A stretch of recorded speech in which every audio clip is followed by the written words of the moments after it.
अस्सलामुअलैकुम, this is Aqib Shahzad. I hope you are doing great. Last time हमने start किया था entrance paper discussion of the university of Kashmir और हमने जो है school of biological sciences start किया था, जिसमें हमने क्लिनिकल बायोकेमिस्ट्री का पेपर डिस्कस किया था और वो 2022 का था। और आज का पेपर जो है वो भी 2022 का है and this paper belongs to department of biochemistry. उस पेपर में भी हमने देखे थे, वहाँ पे 60 क्वेश्चंस टोटल थे और जो टोटल टाइम दिया हुआ था वो भी 70 मिनट्स था। ये पेपर भी वैसे ही ए सीरीज़ का है और जो वहाँ पे इंस्ट्रक्शंस मैंने अच्छे से डिस्कस किए थे पहले वाले जो हमारा पार्ट 1 है क्लिनिकल बायोकेमिस्ट्री का, तो वहाँ पे हमने वो डिस्कस किया था। ये जो इंस्ट्रक्शन फॉर द कैंडिडेट्स है ये बहुत इंपॉर्टेंट पॉइंट्स है, so will be starting directly from the questions. Okay, the first question we have is which of the following is incorrect, कि हमें जो इस ऑप्शंस इस क्वेश्चन के दिए हुए हैं इनमें से हमें इनकरेक्ट ढूंढना है। The first option we have is pi bond is formed after sigma bond formation takes place. जो पाई बॉन्ड है ये बनता है जब सिग्मा बॉन्ड बनता है, उसके बाद पाई बॉन्ड बनता है। This option is correct. Rotation of orbitals is ceased after the pi bond is formed, यानी जब हमारा पाई बॉन्ड बन जाता है सिग्मा बॉन्ड के बाद जो ऑर्बिटल्स होती है उनकी रोटेशन जो है वो सीज हो जाती है। ये बिल्कुल सही है, यानी वहाँ पे जो है अब रिजिडिटी आ जाती है बॉन्ड में, अब जो फ्लेक्सिबिलिटी रोटेशन जो होती है वो प्रिवेंट हो जाती है।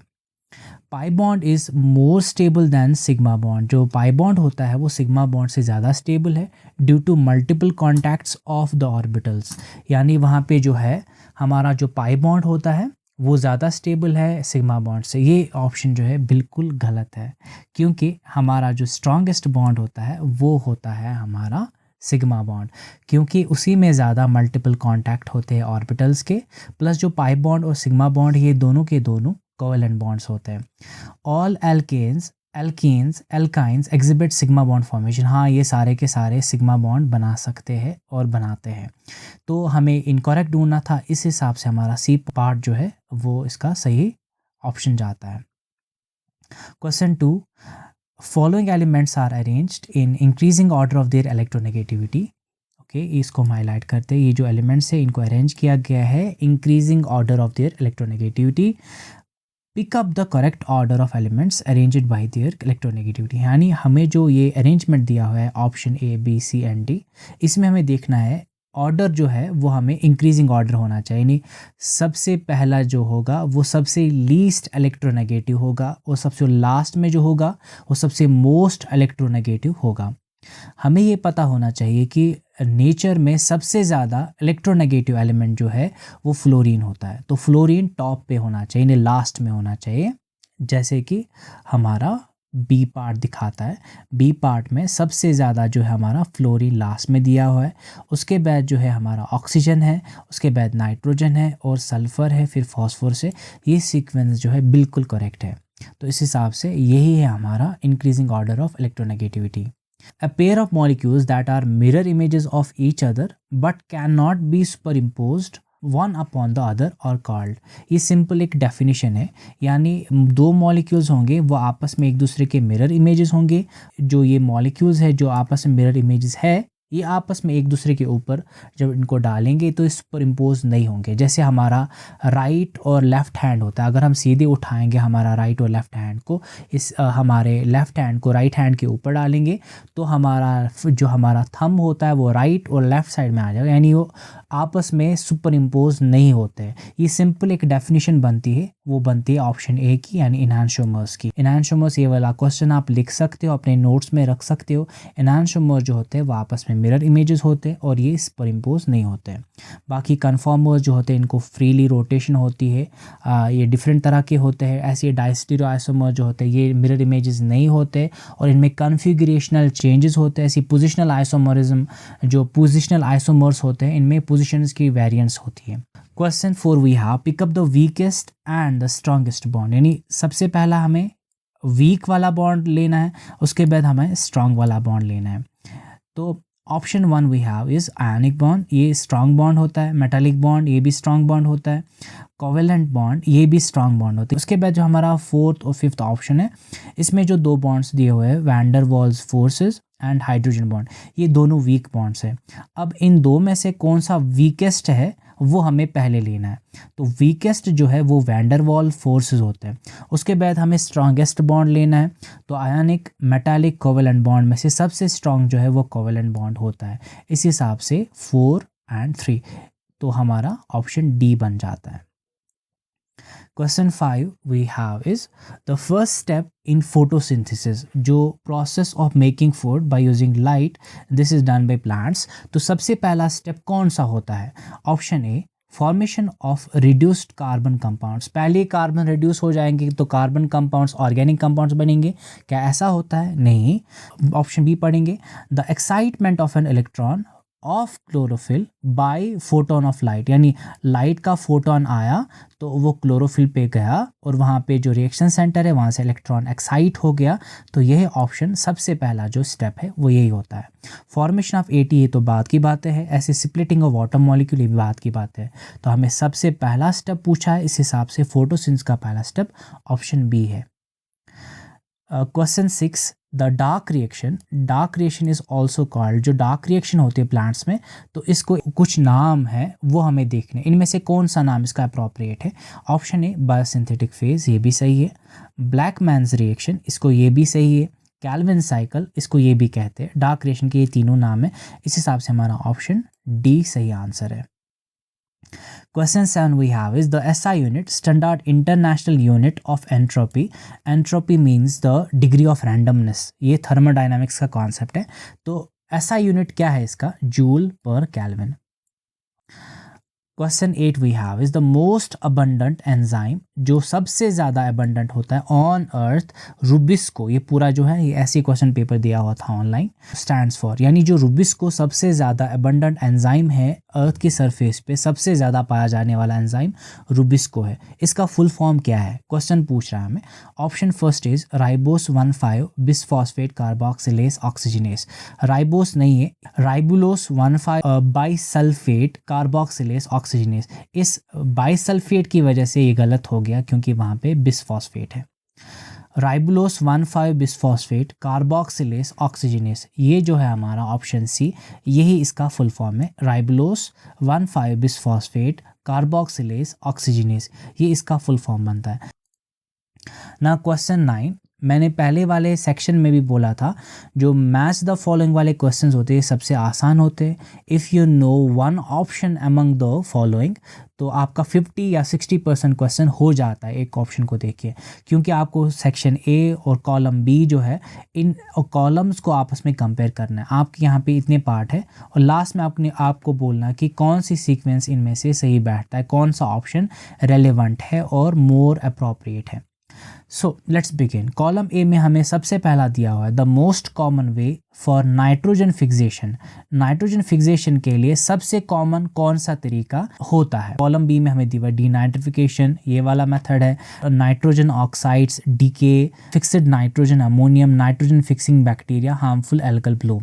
तो सबसे जो अप्रोप्रिएट इसका आंसर है वो नाइट्रोजन फिक्सिंग बैक्टीरिया, ये सबसे मोस्ट कॉमन वे है for nitrogen fix. Part 2, organic nitrogen is converted back to inorganic nitrogen like ammonium through the process of, यानी पहले ऑर्गेनिक था उसको कन्वर्ट किया गया इनऑर्गेनिक में। ये सिंपल एक प्रोसेस है जिसको हम डीके कहते हैं। तो सेकंड को हमारा सी पार्ट आंसर है। ऑप्शन 3, यूट्रोफिकेशन मीन्स डिस्ट्रक्शन, यानी एंड होना एक इकोसिस्टम का, can cause an increase in, इस एंड से, यानी जब एक इकोसिस्टम बिल्कुल डिस्ट्रॉय हो जाता है, इससे क्या हो जाता है, वहाँ पे हार्मफुल एल्गल ब्लूम बन जाते हैं। तो option 4 we have is which process releases dinitrogen gas back into the atmosphere. कौन सी प्रोसेस से नाइट्रोजन गैस जो है एटमॉस्फेयर में रिलीज किया जाता है, वो है हमारा denitrification. Option 5 we have is synthetic fertilisers add. जो हमारे फर्टिलाइजर्स होते हैं जो सिंथेसाइज किए जाते हैं, ये क्या ऐड करते हैं? दे ऐड फिक्स्ड नाइट्रोजन और अमोनियम टू द सॉइल।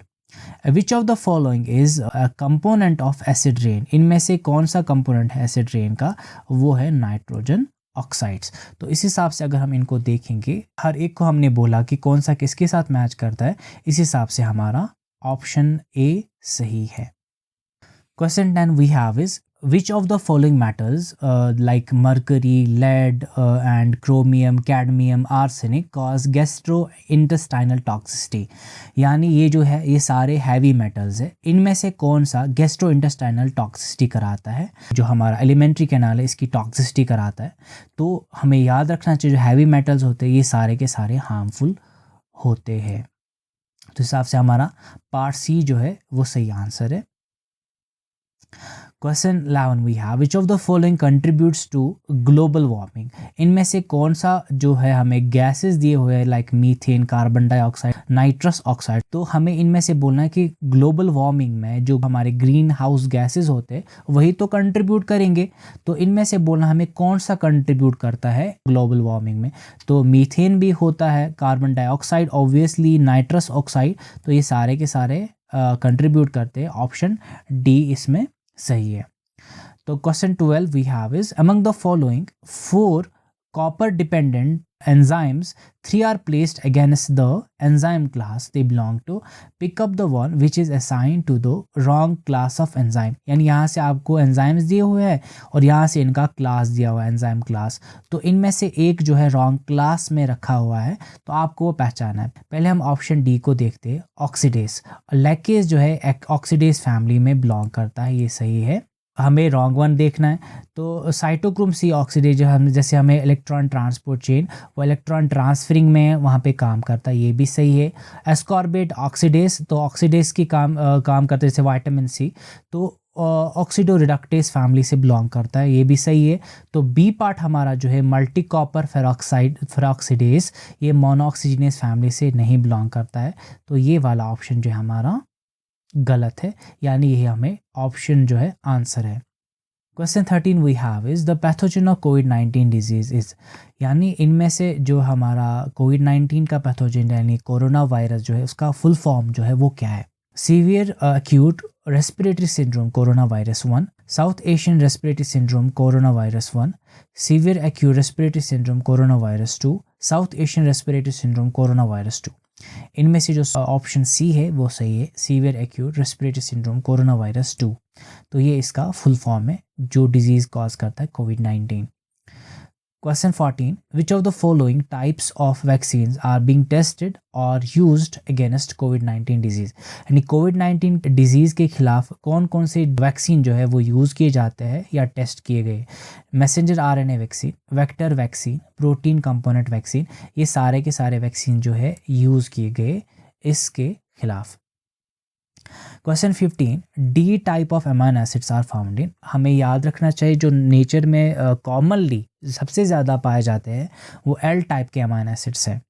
तो डी टाइप का जो है हमें कहीं स्पेसिफिक जगहों पे पाया जाता है, जैसे nervous system, endocrine system, nervous system, endocrine system and bacterial cell wall, bacterial cell wall, nervous system. तो इसमें ऑप्शन बी है वो सही है, यानी हमारा जो डी टाइप का अमाइनो एसिड होता है वो नर्वस सिस्टम में भी होता है, एंडोक्राइन सिस्टम में भी होता है और बैक्टीरियल सेल वॉल्स में भी प्रेजेंट होता है। Question 16 when NADH reduces pyruvate, यानी पायरुवेट को इलेक्ट्रॉन ऐड किया तो NADH ने, तो पायरुवेट द प्रोडक्ट इज, वहाँ से क्या बन जाता है, वहाँ से लैक्टिक एसिड बनेगा, अल्कोहल बनेगा, डाइहाइड्रोक्स एसीटोन, ये तो बीच वाला है ग्लाइकोलिसिस का, ये तो नहीं बनेगा। ग्लिसराइड जो है DIL टाइप का, ये भी नहीं बनेगा। अल्कोहल या लैक्टिक एसिड में से एक को चूज़ करना है, तो लैक्टिक एसिड बनता है, ये हमें पता होना चाहिए। तो हमारा लैक्टिक एसिड जो है सही ऑप्शन है। Question 17 which class of carbohydrates is considered non sugar, ये हमने पिछले लेक्चर में भी मैंने क्लिनिकल बायोकेमिस्ट्री में भी ये वाला क्वेश्चन आया था। तो कौन सा शुगर जो है वो नॉन शुगर माना जाता है, मोनोसेकेराइड्स, डाइसेकेराइड्स, पॉलीसेकेराइड्स, ओलिगोसेकेराइड्स। तो पॉलीसेकेराइड जो है इनको नॉन शुगर्स कहते हैं। Okay, question 18 the net charge on protein is 0 positive, and negative when the pH of the solution is, यानी जो पावर ऑफ हाइड्रोजन यानी हाइड्रोजन आयन की कंसंट्रेशन को चेंज करेंगे, इसको हम पीएच कहते हैं। तो अगर हम चेंज करेंगे तो प्रोटीन की जो है हमारा चार्ज कभी ज़ीरो हो जाएगा, कभी पॉजिटिव हो जाएगा, कभी नेगेटिव हो जाएगा। तो हमें ऑप्शन में से चूज़ करना है। ज़ीरो कब होता है? जब प्रोटीन का पॉजिटिव और नेगेटिव चार्ज जो है वो बराबर होंगे। वो कब होते हैं? आइसोइलेक्ट्रिक पॉइंट पे। तो एट इट्स पी आई यानी आइसोइलेक्ट्रिक पॉइंट। तो एट इट्स पी आई जो है वो हमारा बी ऑप्शन है, सी ऑप्शन है। तो ये दो ऑप्शंस में दिया हुआ है। अब देखेंगे पॉजिटिव चार्ज कब होगी प्रोटीन की पॉजिटिव चार्ज तब होती है जब उसके जो अमाइनो ग्रुप होता है अमाइनो एसिड के अंदर, उस पे प्रोटॉन ऐड हो जाएगा तो वो NH3 बन जाता है, NH3 पॉजिटिव, तब पॉजिटिव चार्ज ऐड हो जाएगी। तो वो प्रोटॉन ऐड हो गया, H पॉजिटिव ऐड हो गया अमोनिया में, अमाइनो ग्रुप में। वो कहाँ से आया? जब हमारे प्रोटॉन की कंसंट्रेशन ज़्यादा होगी। प्रोटॉन की कंसंट्रेशन कब ज़्यादा होती है? जब पीएच कम होता है। तो बिलो इट्स पीआई, यानी जब हमारा आइसोइलेक्ट्रिक पॉइंट के बिलो हमारा पीएच होगा तब हमारे जो प्रोटीन की जो है पॉजिटिव चार्ज उस पर आ जाएगी। हमारा ऑप्शन बी आंसर है। Question 19, which of the following is a chylomicron component, यानी कौन सा कंपोनेंट जो है वो काइलोमाइक्रॉन का है। तो इनमें से कौन सा कंपोनेंट है? जो ट्राइग्लिसराइड है वहाँ पे प्रेजेंट होता है। गोल्गी एपैरेट से कुछ प्रोटीन्स ऐड होते हैं, वो है हमारा एपोलाइपोप्रोटीन B48, और हमारा उसमें कोलेस्ट्रॉल भी होता है। तो ये सारे के सारे चीज़ें हमारे काइलोमाइक्रॉन में प्रेजेंट होते हैं। Now question 20, the enzyme responsible for removal of supercoiling in replicating DNA ahead of the replication fork is, यानी replication fork जो आगे आगे चल रहा होता है उसके आगे जो है एक super coiling, positive super coiling आ जाती है। उसको रिमूव करने के लिए, उसको लीव करने के लिए कौन सा यहाँ पे एंजाइम काम करेगा? वहाँ पे वो निकिंग एंजाइम होना चाहिए। प्राइमेज जो है वो प्राइमर ऐड करता है हमारा, यानी वो हमारे आरएनए जो है फ्रेगमेंट ऐड करेगा। डीएनए पॉलीमरेज तो सिंथेसाइज करता है। हेलिकेज तो हमारा जो हेलिक्स है उसको ओपन करता है। तो इनमें से कोई सा नहीं है। तो हमारा डी पार्ट जो है इसका आंसर है। Okay, question 21, compare the enzyme class with the reaction they catalyse. तो हमें जो है यहाँ पे एंजाइम क्लास दिया हुआ है और यहाँ से जो है रिएक्शन ये कैटालाइज करेंगे। तो हमें बोलना है जो पहला वाला है ऑक्सीडो रिडक्टेजेस, ये क्या करते हैं? ऑक्सीडो रिडक्टेजेस कौन सा करेंगे, कौन सा काम करेंगे? ग्रुप ट्रांसफर रिएक्शन नहीं, हाइड्रोलिसिस रिएक्शन नहीं, ट्रांसफर ऑफ इलेक्ट्रॉन्स यस, जो हमारा वो ट्रांसफर ऑफ इलेक्ट्रॉन्स करते हैं। ट्रांसफरेजेस कौन सा काम करते हैं? They do what? Group transfer reactions. Okay, hydrolysis what they do? They do hydrolysis.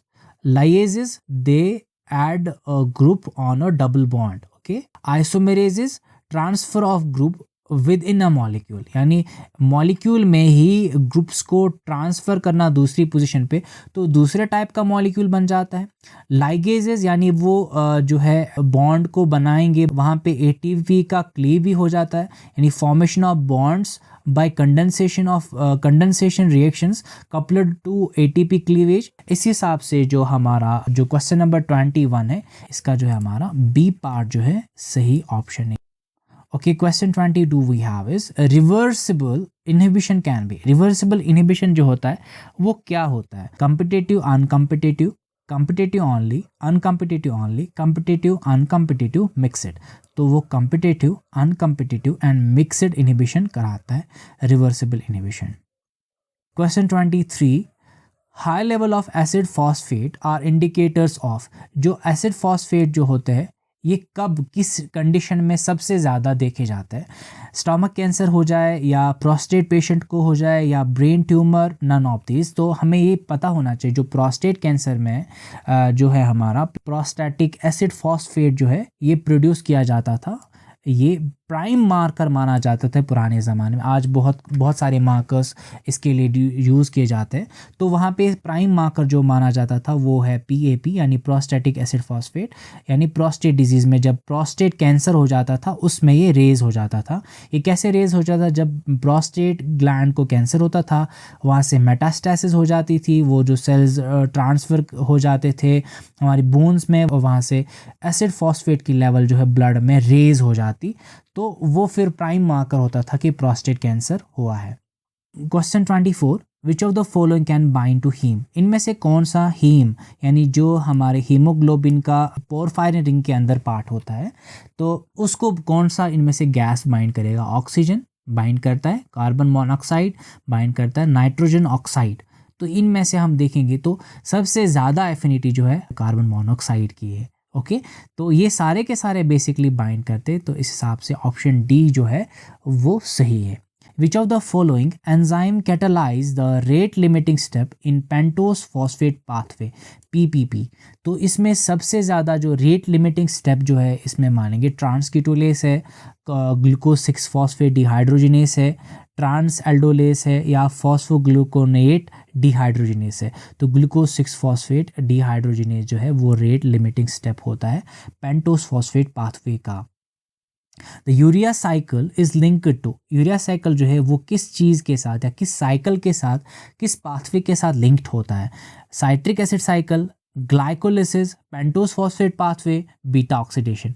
वो लिंक होता है साइट्रिक एसिड साइकिल के साथ।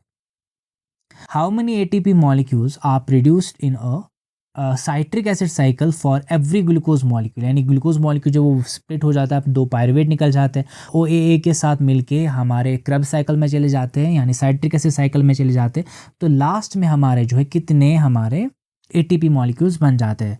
Direct ATP. ओके, तो डायरेक्ट एटीपी जो है तो वो 2 बनते हैं। ओके, एक ग्लूकोज मॉलिक्यूल से 2 एटीपी बनते हैं। Which citric acid cycle enzyme uses FAD, यानी साइट्रिक एसिड साइकिल जो है कौन सा इसमें से जो इंटरमीडिएट है, कौन सा एंजाइम जो है FAD का यूज़ कराता है? तो मैलेट डिहाइड्रोजिनेस एक एंजाइम है, वो नहीं कराता। Succinate dehydrogenase, freight synthase, alpha ketoglutarate dehydrogenase, इनमें से जो FAD का यूज़ करता है वो बीच वाला एंजाइम होता है, that's called the succinate dehydrogenase, यानी ऑप्शन बी इसका सही है। राइबोसोम्स आर प्रेजेंट ऑन, यानी प्रोटीन सिंथेसाइजिंग मशीनरी जो राइबोसोम्स होते हैं वो किस पे प्रेजेंट होते हैं? एंडोप्लाज्मिक रेटिकुलम पे, न्यूक्लियर मेम्ब्रेन पे, both of the above, both A and B are incorrect, both of the above, यानी वो हमारे endoplasmic reticulum, rough endoplasmic reticulum के ऊपर, न्यूक्लियर मेम्ब्रेन के ऊपर भी प्रेजेंट होते हैं। तो इस हिसाब से option C. Which of the following do not share similarities और are not link to one another? तो हमें देखना है कि यानी odd one out like think, like यहाँ पे प्रोकैरियोटिक सेल यानी क्लोरोप्लास्ट और माइटोकॉन्ड्रिया या प्रोकैरियोटिक सेल, इनकी रेलेवेंस है क्योंकि क्लोरोप्लास्ट या माइटोकॉन्ड्रिया को भी माना जाता है प्रोकैरियोटिक ओरिजिन से, यानी ये माना जाता है कि ये यूकैरियोट्स के अंदर बैक्टीरिया की तरह गए थे। तो ये सही सीक्वेंस सही है। बीटा ऑक्सीडेशन, न्यूक्लियस, लाइसोसोम नहीं, इनकी कोई रिलेवेंस नहीं है क्योंकि जो बीटा ऑक्सीडेशन होती है वो माइटोकॉन्ड्रिया के अंदर होती है। ऐसे ही बीटा ऑक्सीडेशन जो है वो पेरोक्सोसोम्स के अंदर भी होती है, और पेरोक्सोसोम्स जो में है वहाँ पे अल्फा ऑक्सीडेशन भी होती है। एंडोप्लाज्मिक रेटिकुलम में जो है ओमेगा ऑक्सीडेशन भी होती है। Endoplasmic reticulum, Golgi complex, transporting vesicle, यानी ये सीक्वेंस जो है एंडोमेम्ब्रेन सिस्टम के सीक्वेंस है, ये ऑप्शन भी सही है। Glycolysis, urea cycle, citric acid cycle, ये सारे रेलेवेंट हैं, हाँ ये सीक्वेंस में चलते, ये भी सही है। और हमारा ऑप्शन बी है जहाँ पे बीटा ऑक्सीडेशन न्यूक्लियस और लाइसोसोम के साथ रिलेवेंट दिखाया था। तो ये हम पार्ट 1 में पढ़ेंगे इतना 30 क्वेश्चंस, बाकी 30 क्वेश्चंस पार्ट 2 में डिस्कस करेंगे। Thank you so much for joining me. If you enjoyed the video, please hit the like button, share this video with other students, subscribe to my channel, press the bell icon for sure. Thank you so much guys.